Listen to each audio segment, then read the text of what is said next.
ይህ በ100 ብር የተደረገ ቅርጫ ነው። ለዛውም በእናታችን በቅድስት ኪዳነ ምህረት ስም የተደረገ ነውና እስኪ ሼር እያደረጋችሁ ኮሜንት ላይ ደግሞ ቅድስት ኪዳነ ምህረት እያላችሁ ይህን በረከት ስሙ።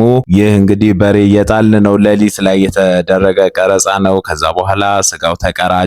በዚህ መልኩ እንደምታዩት በፌስታል ታሰረ። ከ200 በላይ ነው። ከዛም ወደ እንጦጦ ቅድስት ኪዳነ ምህረት ቤተክርስቲያን ሄድን። እዚህ በጣም ብዙ መነኮሳት አሉና ያው የሁሉንም ልናሳያችሁ አንችልም ተገቢም ነው ብለን አናምንም። ነገር ግን ላዋጡ ሰዎች እንዲደርስ ነው።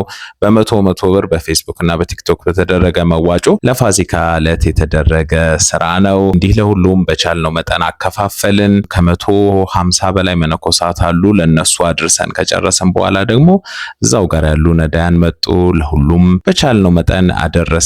አሁንም በቂ አይደለም። በእርግጥ ከመነኮሳቱ መሃል በከባድ ህመም ውስጥ ያሉ ጠያቂ የሌላቸውም አሉና ማገዝ የምትፈልጉ መልእክት ላኩልን። ቀጣይ ደግሞ በሽንቁሩ ቅዱስ ሚካኤል ያደረግነውን ቪዲዮ ለቅላችኋለሁ።